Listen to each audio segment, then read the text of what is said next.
Welcome along, fellow Dark Magician enthusiasts, to another video. Today, I'm going to be giving you my deck profile for the deck I used in the January season. As you can see, we're already in the February season now, like it just recently reset, about a day ago. And this meta was very, very boring to play through. I'll explain why in a moment. So, first off, Bane of Darkness, it is the best skill for DM currently. Battle Chronicle just isn't good enough at the moment. There's just too many decks.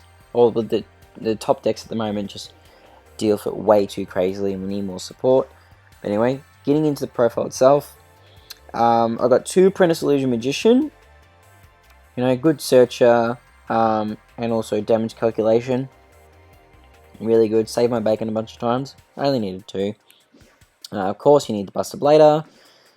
3 Dark Magician, because of course you need to see Dark Magician as much as possible, and you need as much access as possible, and also you need to keep as many in rotation as possible.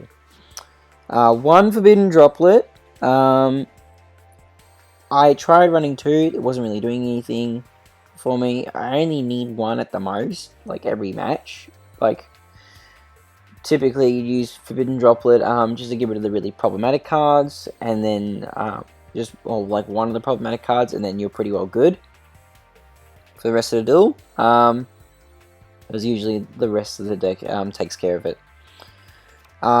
2 Summoner's Art. I was running 3 before, but the problem is, like, when you hit circle and then you see just this on top, you can't add these to your hand. I want to add DM to my hand, so I dropped this down from 3 to 2.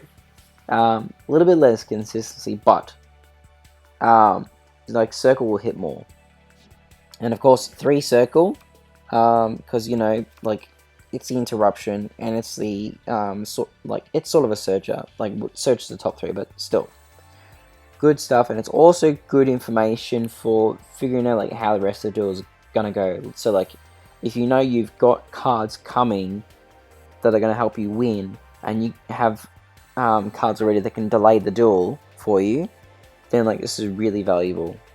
Really valuable information. 3 Book of Eclipse, still the best card, or still the best quick play spell of the meta. Like, just set a whole bunch of things and just smash into them all while they're in defense position. Can switch off so many effects too, and like just destroys so many decks. Book of Eclipse is just too good. 1 PC in Darkness. I am still adamant on just 1. The moment you add more than 1, you then start seeing multiple in your hand, and the second one's dead because you're not going to use more than 1, and you've only got 3 spell and trap zones, so like you only really need 1. I've won matches without it, I've won matches with it, so it just depends on what deck you're up against and what kind of matchup you're going into, essentially. 1 Dark Magic Attack, because of course I only need 1. Once I nuke the back row, then it's just free game. Plus, as soon as you use Dark Magic Attack, like, the opponent's forced to use something to stop you, and it's funny to watch. It's funny to watch the opponent flip everything at once, because they're just like, oh crap, like, just. Yeah, they panic, they have to use everything possible. Or, like, you just watch them, the delay's there for, like, nearly a minute, wondering what they're thinking, and their whole back row just blows up. It's beautiful to see. 1 Fusion Recovery, because we are only Fusion Summoning twice as a maximum. We are never Fusion Summoning more than twice.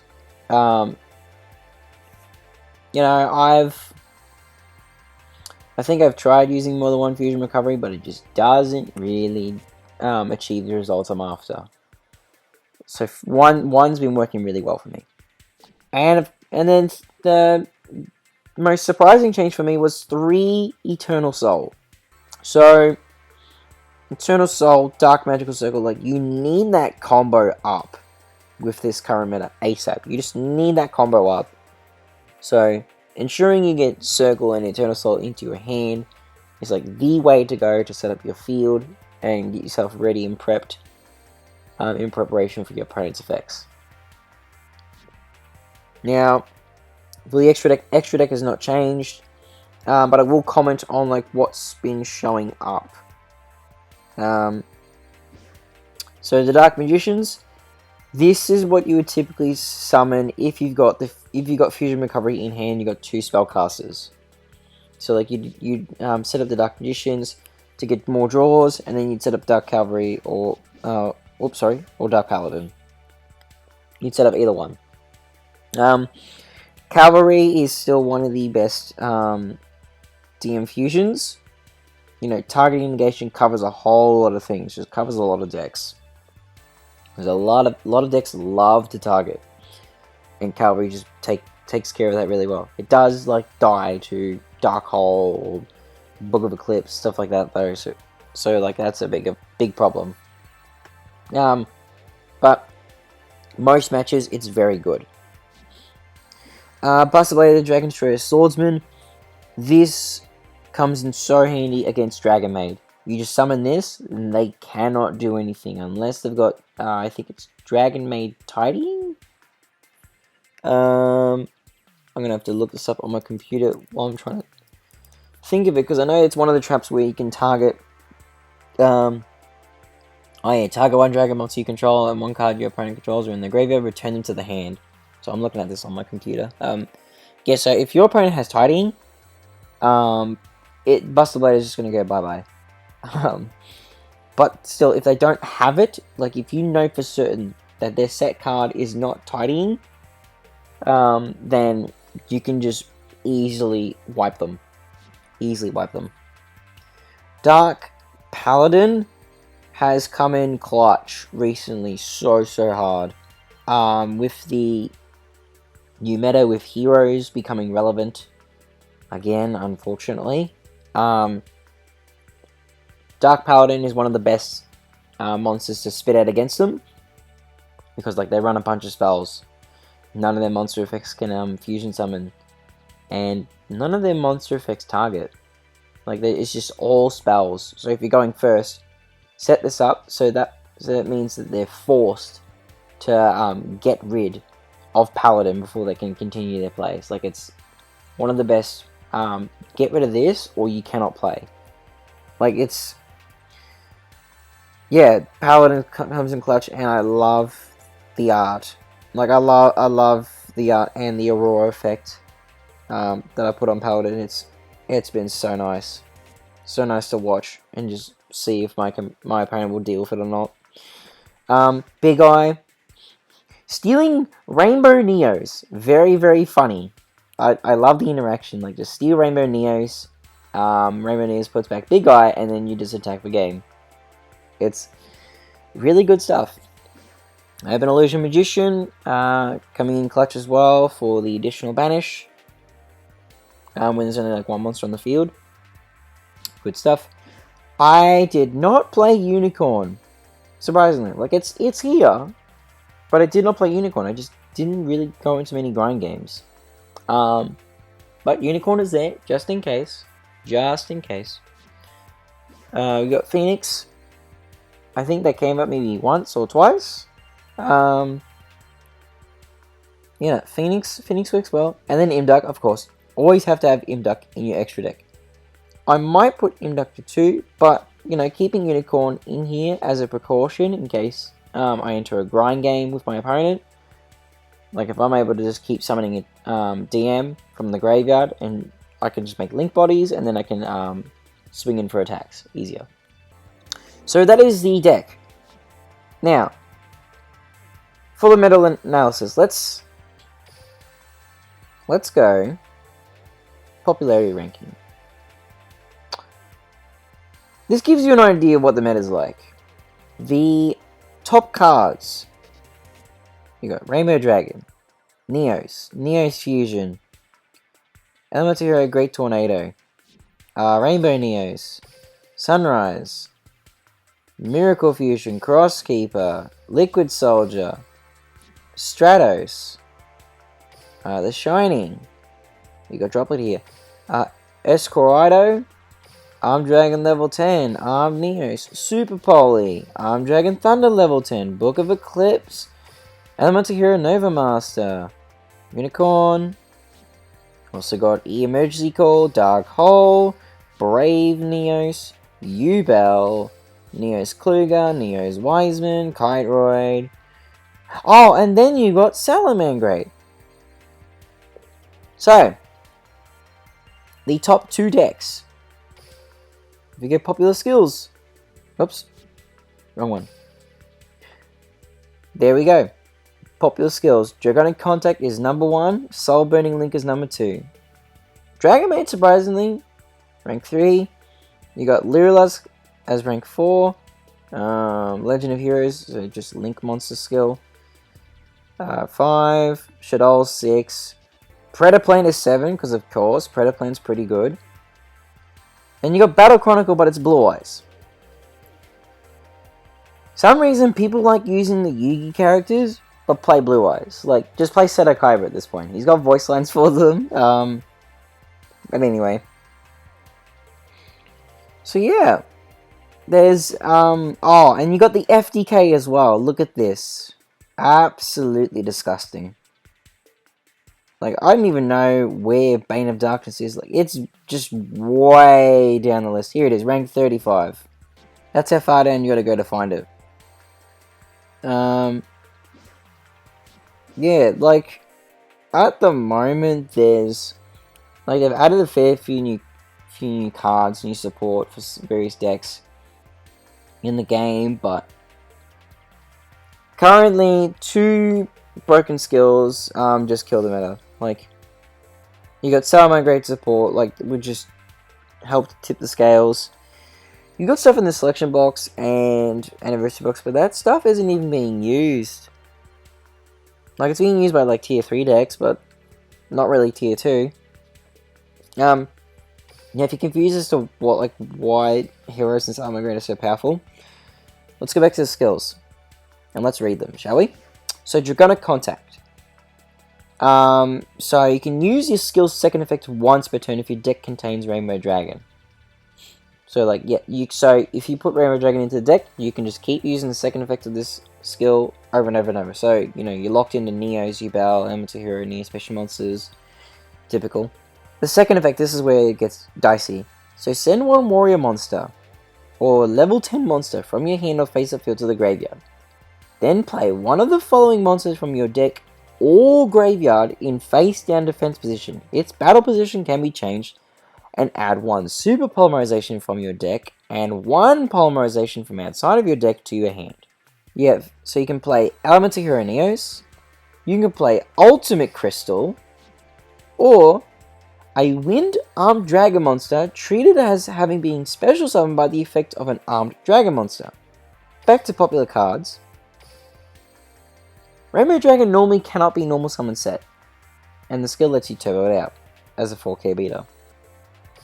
Armed Dragon level 10 cannot be normal summon or set, but the skill lets you turbo it out, and it's treated as being special summoned properly, and you can just send 1 card from your hand to the graveyard to nuke all of your opponent's face-up monsters. Armed Dragon Thunder level 10, if it's special summoned by the effect of an Armed Dragon monster, which the skill treats it as such, it instantly gains the, it becomes Armed Dragon level 10, controller cannot switch, cannot be destroyed by battle, and it gains the once per opponent's turn. Quick effect, you can send 1 card from your hand to the graveyard, then target 1 other card on the field, destroy it, and if you do, this card gains 1 that has an attack. This is stupid. Like, there was a Chaz skill which lets you play Armed Dragons, but it doesn't set Armed Dragon Thunder level 10 to the field. This skill, however, does. It just lets you set big monsters to your field for free. And the funny thing is, if you've got Armed Dragon level 10 on the field already, you can just use the skill, send it from your field, and then set it again. And you get a free discard. The skill is just absolutely busted. And the fact that new support came out, so Rainbow Neos can pretty much be a field wipe for spells, traps, monsters, or even just mess up your opponent's graveyard if you really wanted to. Crosskeeper lets heroes draw into even more draw into even more cards. Very, very nuts. And you got Arm Neos. If you pick it, so you use an Arm Dragon monster. So you pick the level 10 monster and you just blow up all level 10 or lower monsters that your opponent controls. And then if Arm Neos destroys a monster by battle, it gains new effects. So during the main phase, you can tribute this card and special summon an elemental hero fusion monster from your extra deck, ignoring its summoning conditions. Yeah, and the fact, like, just super poly searchable again. This skill is just busted. It's absolutely ridiculous. And it's not fun to watch the same deck over and over and over and over and over. It's just boring. It's literally like most of my games, like I just saw them activate the skill and I was like, okay, I'm just gonna go next, because I literally had like little to no interruptions on my field, and it's like, well, I'm just gonna get field wiped. Just go next. It's unfortunate. Soul Burning Link. Salamangreat on its own is fine. Like, with the support, Salamangreat on its own is fine. Skill's a problem. Again. You can only use a skill second effect once per duel, but like, that doesn't really matter. So you can't normal special summon monsters except for Salamangreat, excluding special summons from the extra deck. During your opponent's turn, you can only use a link form monster as link material once per turn. So the skills where the problem is. Blah, I can't speak now. Send one card from your hand to the graveyard. Then add one Salamangreat of Fire and one Salamangreat Burning Shell from outside of your deck to your hand. And add 3 copies of 2 Salamangreat Link monsters with different names from outside of your deck to your extra deck. So you get Balinks and Sunlight Wolf for free. If only your opponent controls a card, you can also take one Salamangreat monster from your deck and either add it to your hand or play it in face down defense position. Its battle position can be changed. So the skill just gets the deck just gets hyper consistency. It doesn't matter what turn it is, whether you're going first, whether you're going second, you will never brick. And I've seen a list.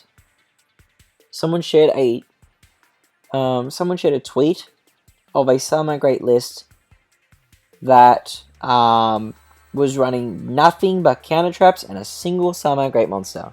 Actually, let's go look at some deck lists. King of Games. Oops. Filter that, please. And we look for Soul Burner. Here we go. Look, we got a lot of decks here. Needle Ceiling. Actually, can we look for counter traps? Let's see.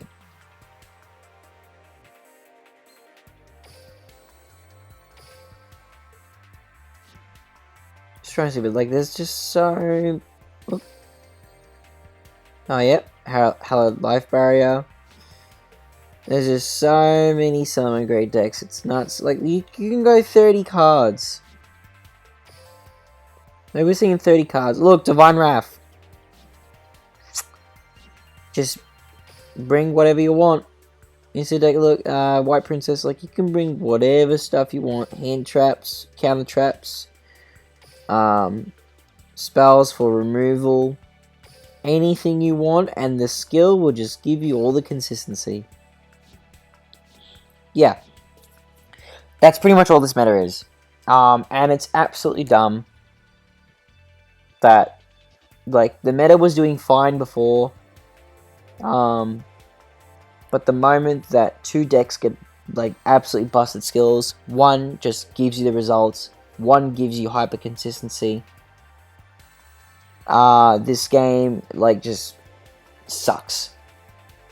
Whoever designed the skills of Konami, like, they've realized, like, that a deck's gotta have a busted skill in order to be good, but they've made the skills too good, which is the problem.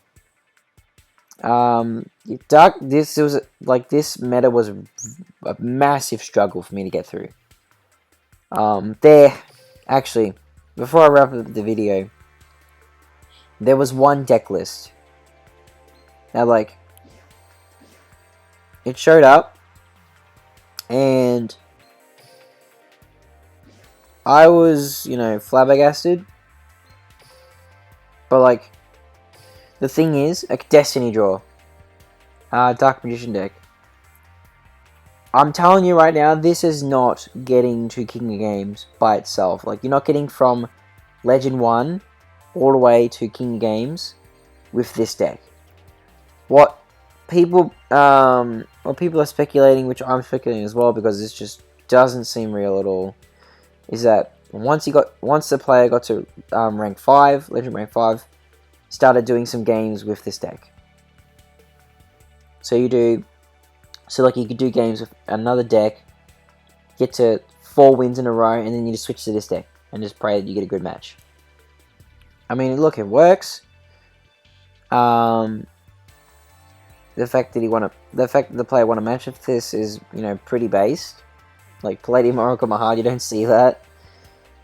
But yeah, look, Dark Magician is in a really rough spot. Like, looking at this, besides this Destiny draw deck, I am the only one to hit King of Games with Dark Magician in January.